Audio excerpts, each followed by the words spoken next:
अस्सलामु अलैकुम वरहमतुल्लाहि वबरकातुहू। बिस्मिल्लाहिर्रहमानिर्रहीम वस्सलातु वस्सलामु अला रसूलिहिल करीम अला आलिहि व सहबिहि अजमाइन अम्मा बाद।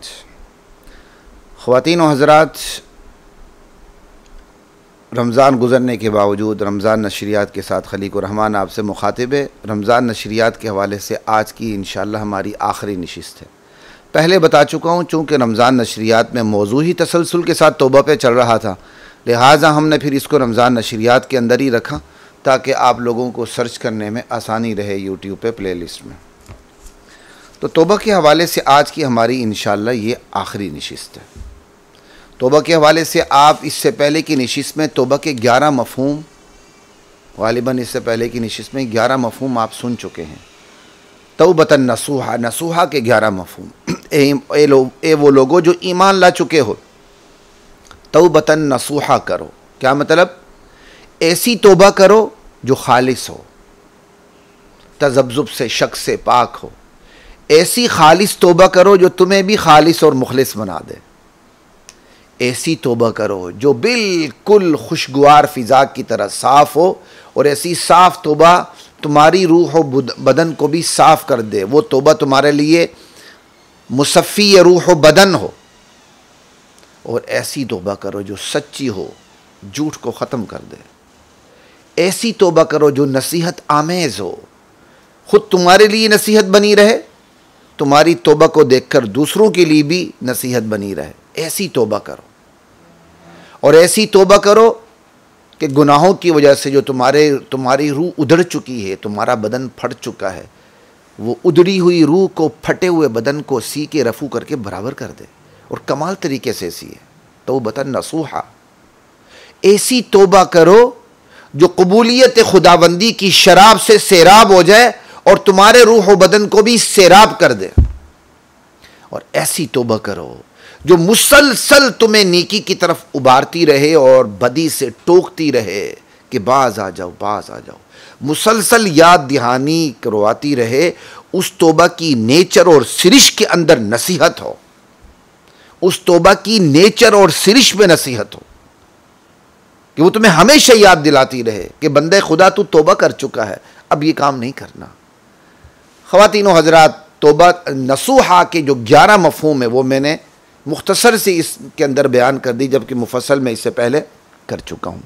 ये तो नसूहा, नून के बिफ़त्ह नून, नून के ज़बर के साथ नसूहा पढ़े तो इसके 11 मफ़हूम बन जाते हैं, मैंने बता दी। अगरचे जो आखिरी 2 मफ़हूम है, मुबालगा और सिफ़त मुशब्बह को सामने रख के, वो बाकी 9 पर भी अप्लाई हो सकते हैं आराम से। हर एक पे अलग अलग करते चले जाएँ। मुबालगा के हवाले से अलग करें, सिफ़त मुशब्बह के हवाले से अलग करें। ये बातें किसी को समझ ना आए तो कोई फ़र्क नहीं पड़ता, मैं एक करक्स निचोड़ आपके सामने रख देता हूँ। कुछ इल्मी बातें होती हैं जो मजबूरी होती है करना, ठीक है जी। अगर हम इसको नसूहा बिज़म्मिन नून पढ़े, नून की पेश के साथ, इसके कुछ और मतलब भी निकल आते हैं, लेकिन ये इस वक्त मौका नहीं। एक क़िरत नसूहा की मौजूद है, लेकिन 11 मफ़हूम के अंदर वो नसूहा का मतलब भी आ जाता है, शायद इसके अलावा भी हो। अल्लाह ने कभी तफसीर लिखने का मौका दिया तो हम उस वक़्त बात करेंगे। चूँकि ये आखिरी नशिस्त है तौबा के हवाले से, इसलिए मैंने यही इसी सूरह तहरीम का के आखिरी रुकू का ही इंतखाब किया है, जिसमें तौबतन नसूहा, तूबू इलल्लाहि तौबतन नसूहा की बात है। नाज़रीन, जा बजा कुरान करीम के अंदर तौबा की बात है, लेकिन जितनी जामियत, फसाहत और बलागत के साथ तौबा का जिक्र इस रुकू में कहीं भी नहीं है। एक तो इस वजह से कि यहाँ लफ्ज़ नसूहा इस्तेमाल हुआ है, जो इतना क्लासिकल है, इतना फसीह व बलीग है कि इसका मिन व अन तर्जमा किसी और ज़ुबान में हो ही नहीं सकता। यही वजह है कि आप जाके उर्दू तफासिर, उर्दू तर्जुमे देख लें, किसी ने सच्ची तौबा लिखा होता है, किसी ने खालिस तौबा लिखा होता है, किसी ने साफ़ दिल से तौबा लिखा होता है। सारे मफ़ाहीम सही हैं, लेकिन कोई भी मफ़हूम नसूहा के पूरे मफ़हूम को घेरे में नहीं लेता। इसी वजह से मैंने आपके सामने नसूहा के 11 मफ़हूम रखे हैं, ताकि अपनी बिसात के मुताबिक मैं नसूहा को की वज़ाहत आपके सामने कर सकूँ। इस हवाले से ये रुकू तौबा के हवाले से नसूहा के लफ्ज़ को देखते हुए इंतहाई इतना बलीग है कि पूरे कुरान करीम में ऐसा बलीग लफ्ज़ तौबा के हवाले से इस्तेमाल नहीं हुआ। ये बात याद रखें। नसूहा दाइमुन नुस्ह नसूहा अल कसीरुन नुस्ह। खैर एक अलग बात है, ये सारी बातें हो चुकी हैं। अब ये पूरा रुकू तौबा के ऊपर ही मुंतबिक होता चला जाता है। अच्छा, इस पर आपको मैं एक और पहलू की तरफ आपकी तवज्जो चाहूँगा, वो ये है मुफस्सिरीन के दो तबके हैं। मुफस्सिरीन का एक तबका वो है जो कुरान करीम की आयात में रब्त को अहमियत नहीं देता, जो कुरान करीम की आयात में रब्त यानी कनेक्शन कि एक आयत दूसरी आयत से जुड़ी हुई हो। जैसे एक इंसान मज़मून लिखता है तो उसके मज़मून की हर सतर दूसरी सतर से जुड़ी हुई होती है, एक कनेक्शन और रब्त होता है। तो मुफस्सिरीन की एक जमात कुरान करीम के अंदर इस रब्त को ज़रूरी करार नहीं देती। वो कहती हैं कुरान ज़रूरत के तहत उतरा है, जहाँ जहाँ ज़रूरत थी वैसे वैसे उतरता गया, और अल्लाह के नबी के हुक्म से अल्लाह ताला ने जो अपने नबी को समझाया था इसकी तरतीब बन गई। इसके अंदर रब्त तलाश करना ज़रूरी नहीं है। लेकिन बाद मुफस्सिरीन की इस राय को पजीराई नहीं मिली। इसलिए नहीं मिली कि अक़ल का तकाज़ा ये है कि इंसानी कलाम भी मरबूत होता है, कनेक्टेड होता है आपस में। तो अल्लाह का कलाम आपस में मरबूत क्यों ना हो, कनेक्टेड क्यों ना हो, बात से बात मिली हुई क्यों ना हो। इसलिए इस दूसरी राय को ज़्यादा पजीराई मिली कि कुरान की तमाम आयात का, कुरान की तमाम सूरतों का बाहमी रब्त है। रुकू का इसलिए नहीं कहूँगा कि ये रुकू बाद में बने, बल्कि इवन कि ये 30 सिपारे भी 30 सिपारों में तकसीम भी बाद में बनी, ये कोई गलत नहीं है। लेकिन असल जो रब्त होता है वो रुकू और रुकू का नहीं होता। असल रब्त होता है आयात और आयात का, सूरतों और सूरतों का। ये बात याद रखिएगा। बताने का मतलब इतना ही है। अगर ये चीज़ नामानूस मालूम हो तो बजाय इधर उधर की बातें करने के उलमा से रब्ता कर लें, ठीक है ना जी। क्योंकि मेरा तजर्बा और मुशाहदा है कि माजरत के साथ सोशल मीडिया में बहुत बड़ी अक्सरियत जो है नामाकूलों की है। उन्हें बात समझ नहीं आती तो 2 गज़ की ज़ुबान खोल लेते हैं उलमा के बारे में। ये कुरान करीम की जो मैं आपको बता रहा था, कुरान करीम की आयात का आपस में रब्त, और फिर जो रब्त होता है, जब मुफस्सिरीन की इस राय को ज़्यादा पजीराई मिली कि कुरान करीम की तमाम आयात आपस में मरबूत है, तो मुफस्सिरीन की बहुत बड़ी तादाद ने कुरान करीम की आयात में रब्त तलाश करने के लिए अपनी उम्रें लगा दी, अपनी ज़िंदगियाँ लगा दी। वो खुद से नहीं, कुरान करीम, सुन्नत के मिजाज को, सहाबा के अक़वाल को, और मुफस्सिरीन की तफसीर को, और कुरान के ज़ौक़ को, अरबियत को, फसाहत को, बलागत को, सरफ से लेकर बलागत तक तमाम उलूम को सामने रख के, फिर कुरान के मज़ामीन को सामने रख के, सूरत के मज़ामीन को, आयत के मज़मून को, आयात के मज़ामीन को, सब को सामने रख के कुरान के का जो जुमलों में जोड़ है, रब्त है, आयात में जो जोड़ है रब्त है, सूरतों में जो जोड़ है वो रब्त है, वो तलाश करके बाकायदा उस रब्त को बयान किया। अब सवाल ये पैदा होता है, कुरान करीम की आयात के अंदर, ये मैं उमूमी तौर पे बात कर रहा हूँ, ठीक है, कुरान करीम की इन आयात के अंदर जो रब्त है, क्या वो मिन जानिबिल्लाह है, मिन जानिबिर रसूल है, या इज्तिहादी है? तो उमूमी तौर पर कुरान करीम की जो आयात के अंदर रब्त होता है, जो मुफस्सिरीन बयान करते हैं, वो इज्तिहादी होता है। क्या मतलब? वो इंसानी कोशिश व काविश होती है, क्योंकि ये अल्लाह का कलाम है। अल्लाह का कलाम, बंदे का जो कलाम होता है ना जी, वो 1-2 पहलू रखता है। आप उसके अंदर अल्लामा इकबाल की शायरी को पकड़ लें जनाब अली, ऐसे नाबीने शायरीन होते हैं। अल्लामा इकबाल ने ये कहा कि अल्लामा इकबाल के फरिश्तों को पता नहीं होता, उसकी शायरी की शरह शुरू कर देते जो ख़त्म ही नहीं होती, ख़त्म ही नहीं होती। वो एक लतीफ़ा बना हुआ ना कि शेख सादी कहीं बैठे हुए थे, उसकी किताब पढ़ाई जा रही थी, शेख सादी भी साथ सुन रहा था, तो पढ़ाने वाले ने कहा मुमकिन है शेख सादी की मुराद ये हो, उस पर घंटा लगा दिया। फिर कहा इस जुमले से मुमकिन है शेख सादी की मुराद ये हो, घंटा लगा दिया। शेख सादी ने सब कुछ सुनने के बाद कहा बच्चे तूने जितने भी शेख सादी की मुरादें बयान की, इनमें से एक भी मेरी मुराद नहीं। ये जो इंसानी कलाम में रब्त के पीछे पड़कर अपनी ज़िंदगी ज़ाया करने वाली बात है। इकबाल की शायरी को पकड़ लिया जी, इकबाल की शायरी की शरह ये है, उसकी वजाहत ये। यार बस इंसानी कलाम है ना, रखो यो। इकबाल को अलामतुद्दारी वल कहर न बनाओ, न उसको हकीमुल उम्मत बनाओ, जहाँ है वहीं रखो बस। वो एक शायर था, उसकी शायरी का इम्तियाज़ ये कि उसने गालिब की तरह इसकी शायरी कम की या नहीं की या कम की, उसने माशरे के अंदर जो कुछ था उसको सामने रखा बस। ये काफ़ी है। उसकी शायरी को लेकर खुदा न खास्ता आयात का दर्जा लेकर दे मार 4.5, उसने ये कहा, उसकी मुराद ये, उसकी मुराद ये, उसके फरिश्तों को भी पता ना हो, ये ज़िंदगियाँ ज़ाया करने वाली बात है। कुरान की आयात के अंदर जब आप कोशिश व काविश करेंगे ना, वो कोशिश व काविश कि अगर आप अहल हैं और अहल होते हुए कोशिश करते हैं तो वो कोशिश कमज़ोर भी हुई सवाब मिलेगा, तगड़ी हुई और ज़्यादा सवाब मिलेगा। तो कुरान करीम की जो आयात में जो रब की कोशिश व काविश है वो अमूमी तौर पर इज्तिहादी होती है, वो इंसानी काविश होती है जिसके अंदर ख़ता का, गलती का एहतिमाल होता है। कोई किसी भी मुफस्सिर ने जो आयात के अंदर रब बयान किया वो हतमी और हर्फ आखिर नहीं है।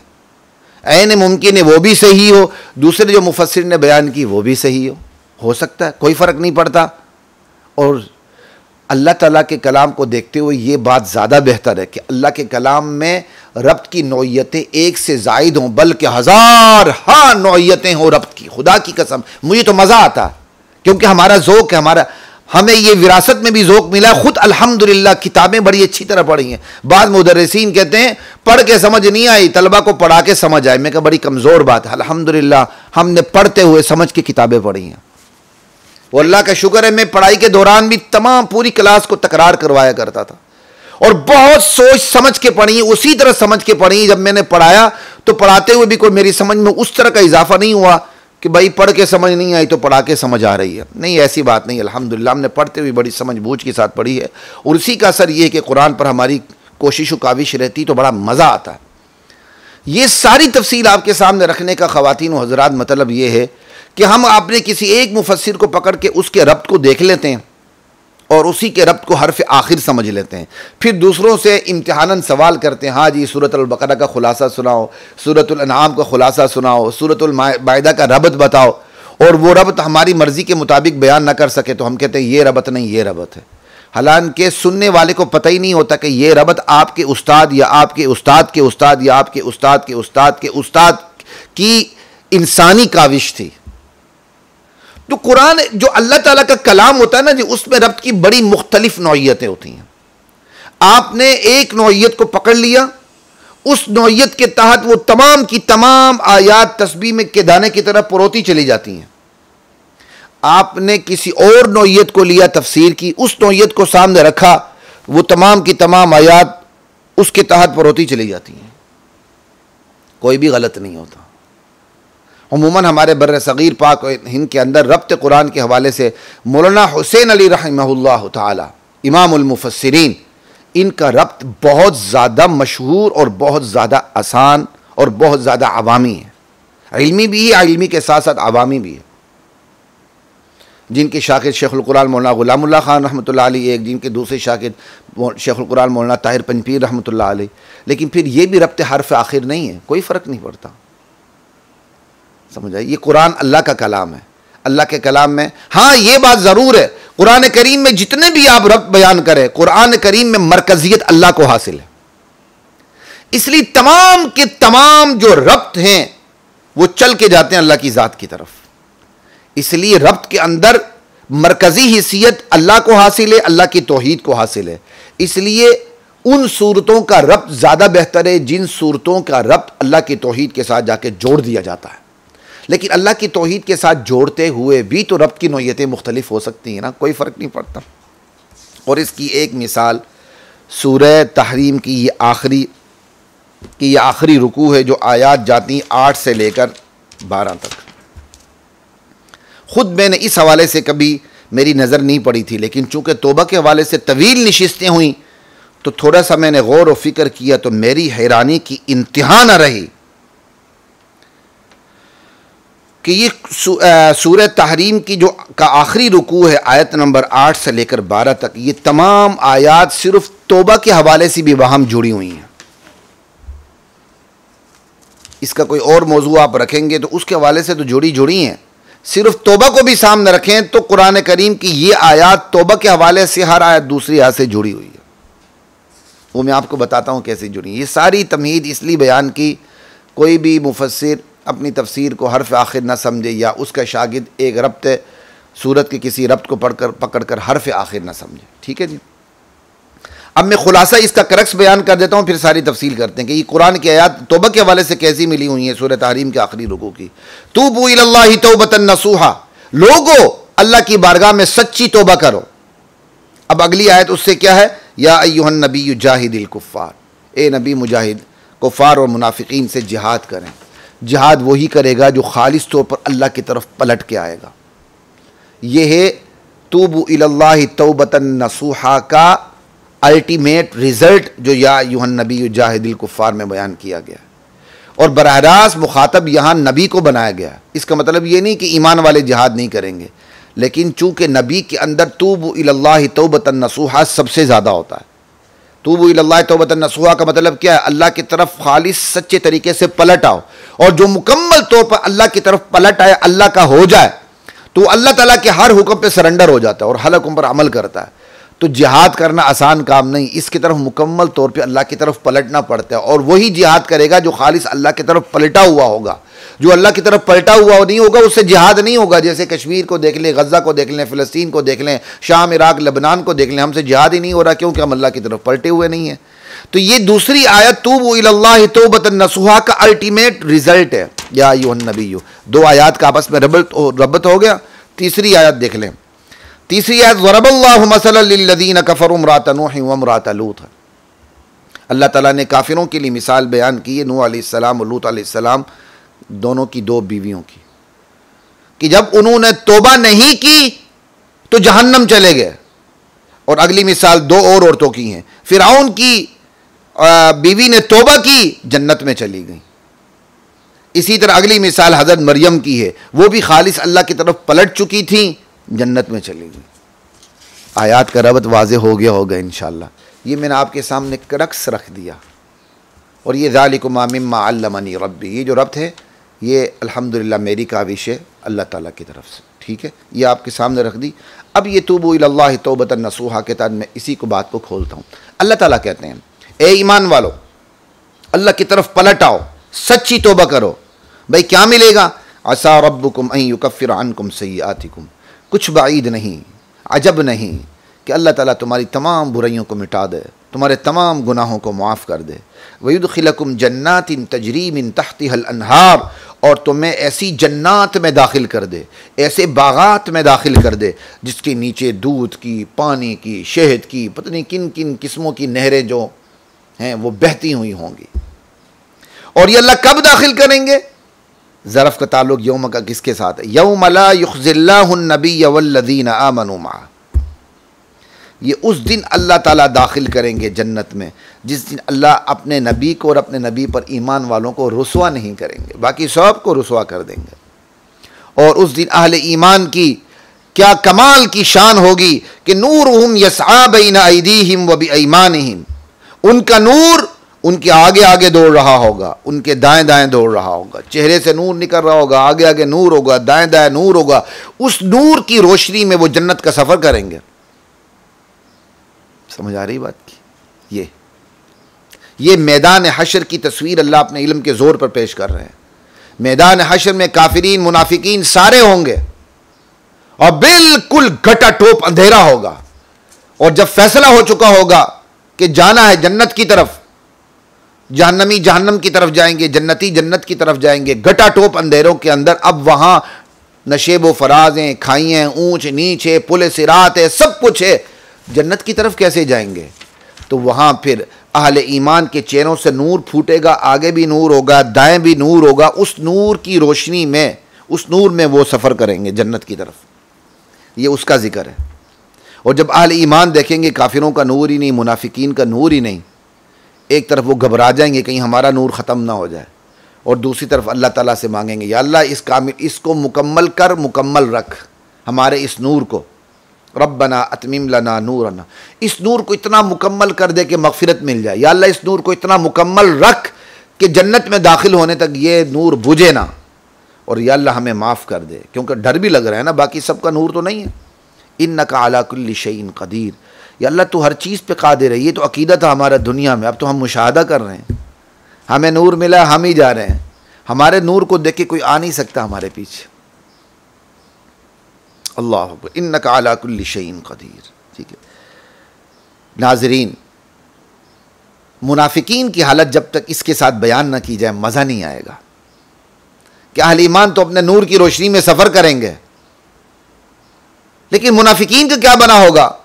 जो कलमा गो मुसलमान थे, कलमा गो, ज़कात भी देते, नमाज भी पढ़ते थे, हज भी करते थे, और अपने इमामों को नबियों के ऊपर से भी ले जाते थे, नबियों से भी ऊपर करार देते थे, खत्म नबूवत की बात भी करते थे, साथ ये भी कहते थे कि हमारे इमाम पर भी वही आती है, हमारा इमाम भी मासूम है, नबूवत की तमाम सिफात अपने इमामों के अंदर साबित करते थे। ये मुनाफिक है ना, इनका क्या बनेगा?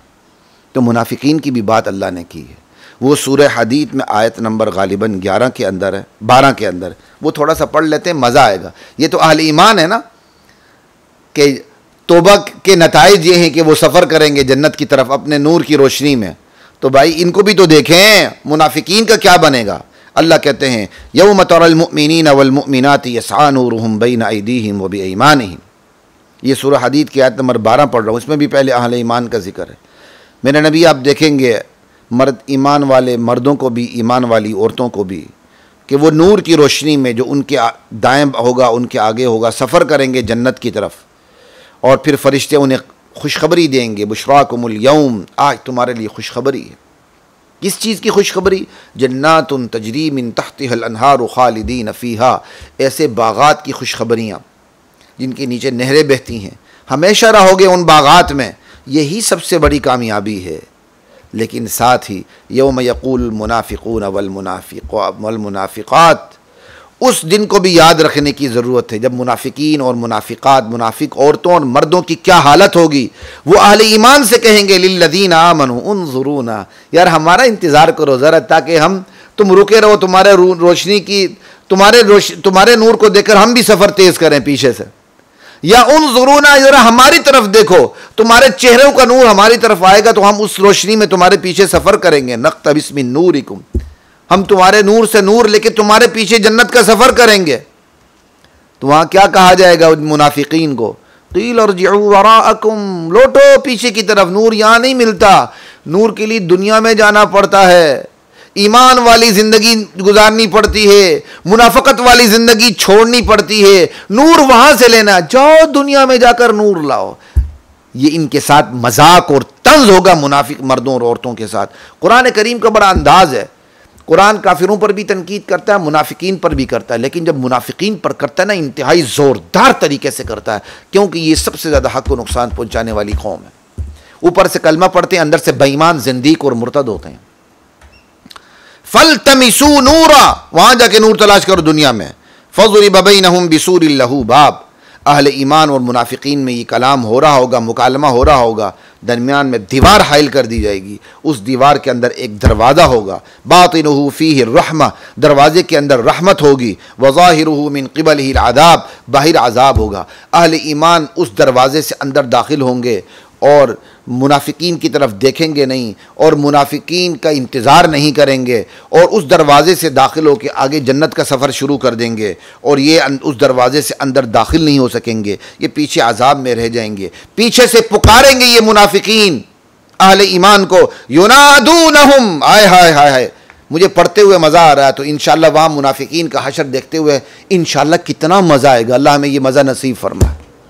युनादूनहुम, ये मुनाफिकीन चीखो पुकार करेंगे उस दिन, अहले ईमान से कहेंगे अलम नकुम माकुम, अरे मोमिनो, क्या हम तुम्हारे साथ नहीं थे दुनिया में? हम नमाज भी पढ़ते थे, हम हज भी करते थे, हम इत्तेहाद बैनल मुस्लिमीन का भी हिस्सा थे, हर जगह तुम्हारे साथ खड़े नजर आते थे। क़ालू बला, अहले ईमान कहेंगे हाँ हाँ, क्यों नहीं, तुम हमारे साथ ही होते थे हर वक्त, क्योंकि ये तो हमारी कमजोरी थी ना कि हमने तुम्हें आइसोलेट नहीं किया था।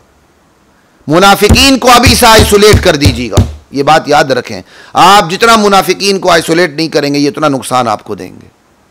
अपनी हिम्मत तो पूरी करें ना, मैं हर एक की बात नहीं कर रहा हूं, वहां तो बड़े बड़े ईमान वाले होंगे जिन्होंने आइसोलेट दुनिया में भी किया होगा मुनाफिकीन को, लेकिन उसके बावजूद मुनाफिकीन साथ रहते तो है ना। हर एक को आइसोलेट करना तो मुश्किल होता है हर एक के लिए। तो क़ालू भला, हाँ हाँ, तुम हमारे साथ ही थे, हमारे साथ ही रहते थे। वलाकिन्नकुम फतनतुम अनफुसकुम, लेकिन तुमने अपने आप को हलाकत में डाला, फितने में डाला। व तरब्बस्तुम, हमेशा तुम हमारे बारे में गर्दिश ज़माना का इंतज़ार करते रहते थे कि कब गर्दिश ज़माना आए और मुसलमान तितर बितर हो जाएं, मुसलमान हलाक हो जाएं।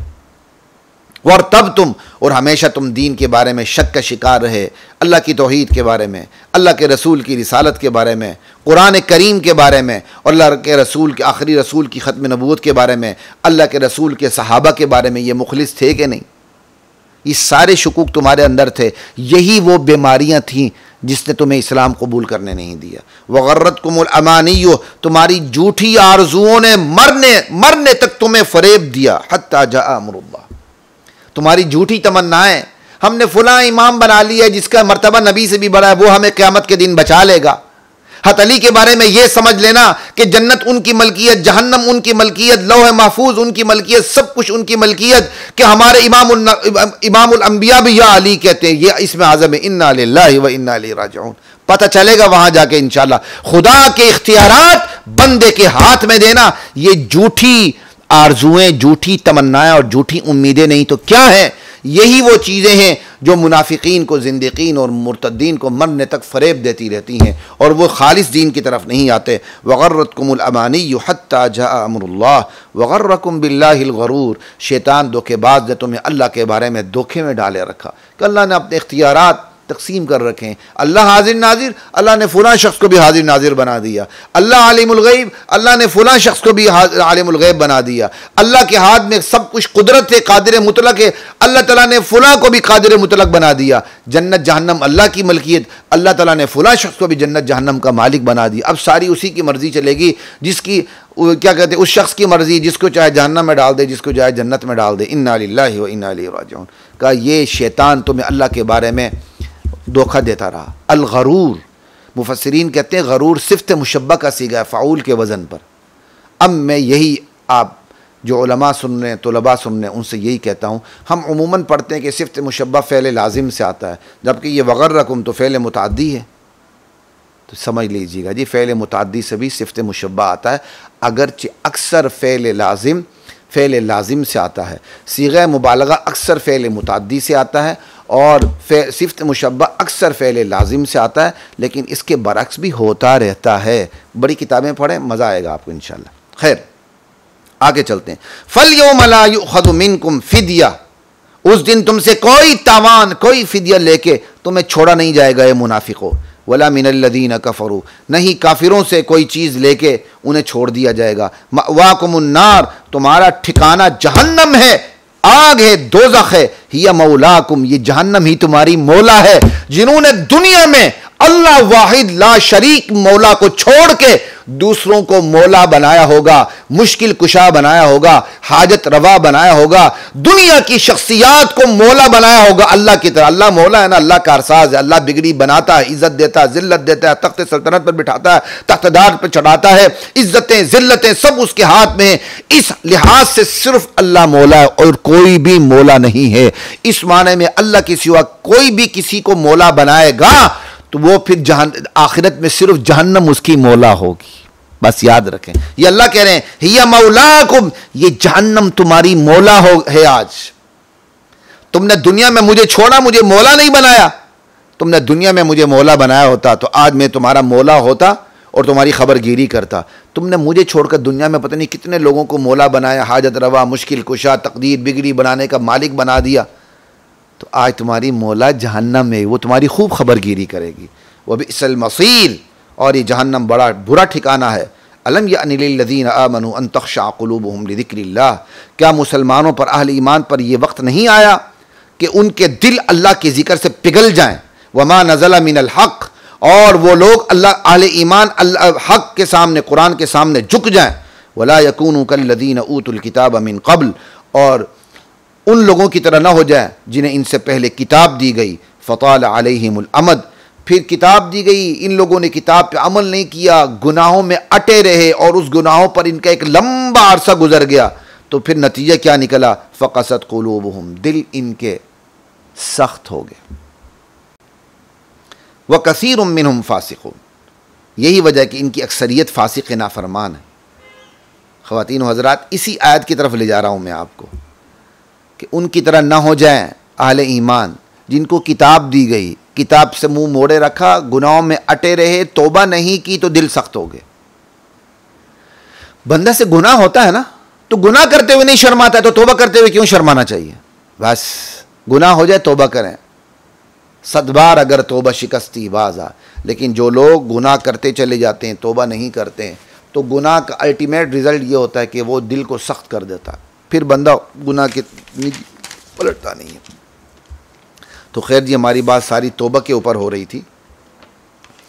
ये तौबा के नताइज कि तौबा की वजह से नूर मिलेगा और उस नूर की रोशनी में इंशाअल्लाह अहले ईमान जन्नत का सफ़र करेंगे, अल्लाह हमें नसीब फरमाए। और चूँकि जिहाद होता ही खालिस जब अल्लाह की तरफ पलटा जाए फिर होता है, तो बराह रास्त नबी को खिताब किया गया, ए नबी जिहाद कीजिएगा मुनाफिकीन से, काफिरों से, इन पर सख्ती करें, इनका ठिकाना जहन्नम है और बहुत बुरा ठिकाना है।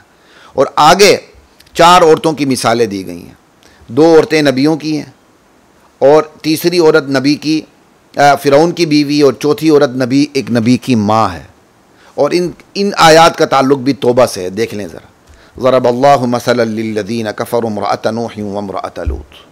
अल्लाह काफिरों के लिए एक मिसाल बयान करता है, नूह अलैहिस्सलाम की बीवी की और लूत अलैहिस्सलाम की बीवी की।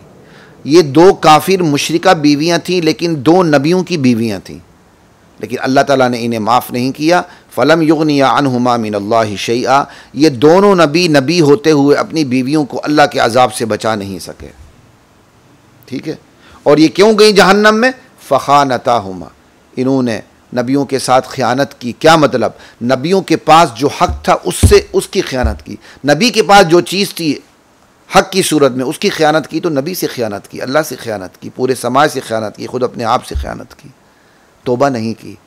तौबा न करने का रिज़ल्ट ये हुआ, जहन्नम में गई, बावजूद कि ये अहले बैत थी। अहले बैत, एक नूह अलैहिस्सलाम की अहले बैत, एक लूत अलैहिस्सलाम की अहले बैत। तौबा नहीं की, सीधे जहन्नम चली गई।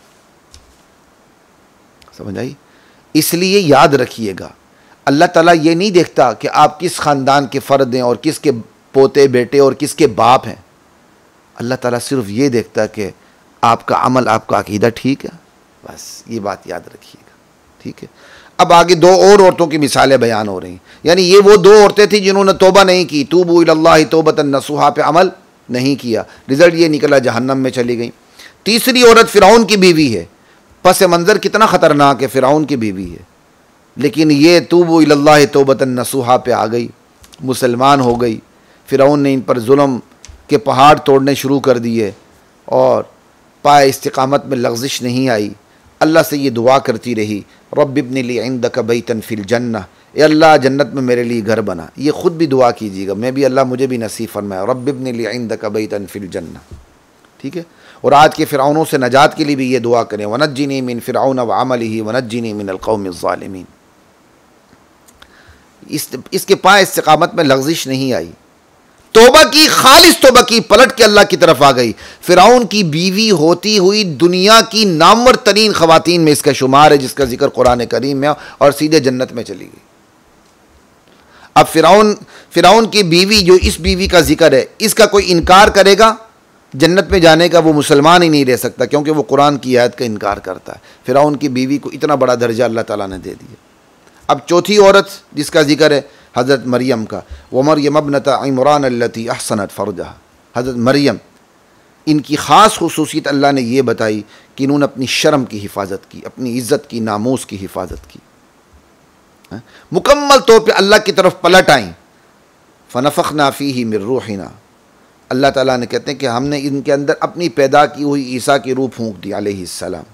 वसद्दक़त बिकलिमाति रब्बिहा, इन्होंने अपने रब के तमाम अहकामात की तस्दीक की और रब की तमाम किताबों की तस्दीक की और बड़ी इताअत गुजार बंदी थी। तूबू इलल्लाहि तौबतन नसूहा का मिस्ताक थी। अल्लाहु अकबर। तो ये है ख़वातीन व हज़रात, सूरह तहरीम का आखिरी रुकू है ही तौबा के ऊपर। लोगों, तौबतन नसूहा करो। तौबतन नसूहा होगा तो तुमसे जिहाद होगा, वरना तुमसे जिहाद भी नहीं होगा, जिहाद के हुक्म पर तुमसे अमल नहीं होगा।